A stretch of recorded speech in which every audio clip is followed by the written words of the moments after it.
Do you think that there's objective beauty in the universe? What does beauty have to tell us about the origins of the universe? Is it just the random byproduct of particles smashing into each other? Or does it hint at something more? Do you think that some things are more beautiful than others? I mean, I have my personal preferences, but I think it's totally subjective. Do you think that some things have objective beauty? Yeah, I guess so. I mean, I would definitely say that a tree or a forest or something natural is more beautiful than a brick building. Why does humanity generally accept that things like mountain ranges or sunsets are beautiful?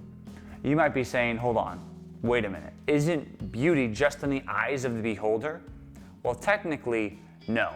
It might be better to say that we all prefer different types of beauty, but that still doesn't explain why things are beautiful in the first place. Think about it this way. When you memorized your multiplication tables, you were actually demonstrating that God exists. Without God, math would never have meaning, and mathematical equations would never have a consistent result. There must be a constant in the universe for math to be consistent. No God, no math. Same thing is true with science. If there's not a rock-steady hand that keeps the laws of nature in place, then laboratories would be worthless because a science experiment would never deliver the same result twice. No God, no science. Finally, we see this with the topic of truth as well.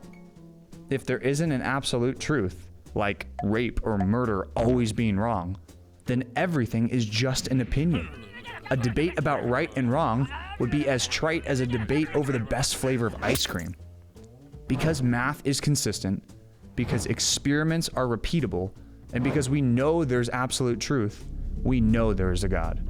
In the same way, the reality of beauty tells us that there is a God.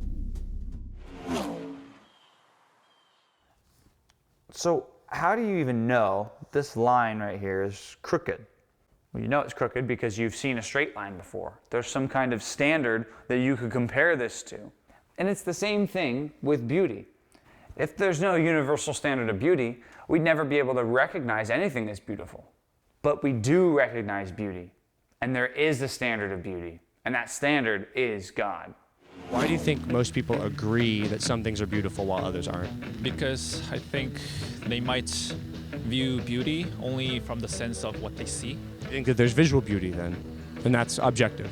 No, I don't think that's objective. He said that the beauty value of all these things was the same, but they value personally certain things over others. Yeah, and if I make calendars or postcards for a living, we're going to have a committee that decides which ones we're going to produce and put out on a rack for people to buy. We're going to put mountain scenes. We're not going to put garbage dumps because we know that there's commonality, that there's an objectivity to being able to predict what human beings are going to call beautiful. So we have to explain where that commonality comes from, and the best answer to that, the commonality comes from a common source or a common creator. Do you think that there's objective beauty in the universe? I don't know, it's kind of hard to say what's objectively beautiful or not. So it doesn't seem like people have thought about beauty or thought about beauty in the context of, is there a God or is there not? Yeah, and I had neither. What turned me on to this one year, I was riding a motorcycle up the Blue Ridge Parkway, and I noticed where the engineers who had built the road had built these pullouts where cars could pull off the main road, get out, take their pictures of these just incredibly, indescribably beautiful scenes along that parkway. And the question hit me, how did those engineers know where most people would want to pull over and take a picture? Yeah. How were they able to predict that? The idea of beauty is giving value to something, whether it's a beautiful scene, whether it's a beautiful song, a beautiful poem, that we determine are beautiful, and it gives it value. And when we say it gives it value, we are making a comparative statement, more beautiful than. But what intrigues me about that, a lot of people want to argue, well, beauty lies in the eye of the beholder. Sure. But the problem with that is they know where to build pullouts on roads. Some songs are hit songs. some songs you've never heard.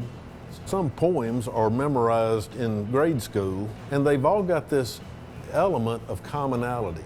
They've all got this element of, we agree, this is something better than most. The Gettysburg Address, that's a better speech than most, any English teacher will tell you. So there is a commonality in what we give these values to. The problem from an atheistic standpoint is a non-thinking universe doesn't care what's beautiful or what isn't. It's all light that's being reflected off atoms that the organs we call eyes perceive, and an image is made in our brains. Right. It doesn't matter if it's a mountain scene or a garbage dump. Yeah. The same process is happening, so why does one have more value than another? So you say it has to come from an objective source. Why does it have to be that way? You know, here's the thing about evolution. Everything's got to be a benefit. Now, I know they say, well, it doesn't take but one beneficial mutation out of however many for the species to advance. But there are so many things that we determine are beautiful that have nothing to do with our survivability, have nothing to do with our ability to reproduce, has nothing to do with any benefit that evolution is supposed to be striving for. Evolution doesn't care whether you like the Bee Gees or the Beatles. They both had a lot of hit songs that a lot of people had to agree on that song to make it a hit.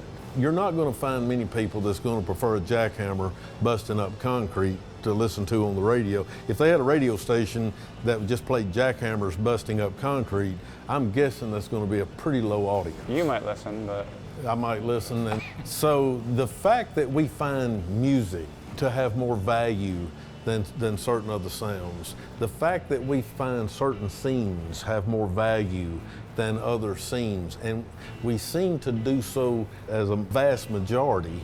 So when we start talking about a random, mindless driving force, you have to start asking, well then why does that mindless, impersonal force have preferences?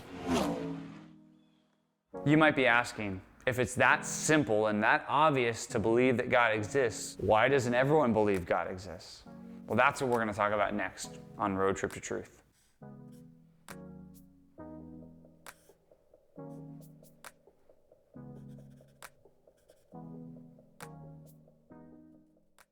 What's up, guys? Thanks for watching. Hope you enjoyed that. Next week, we got more content coming at you, so make sure you subscribe.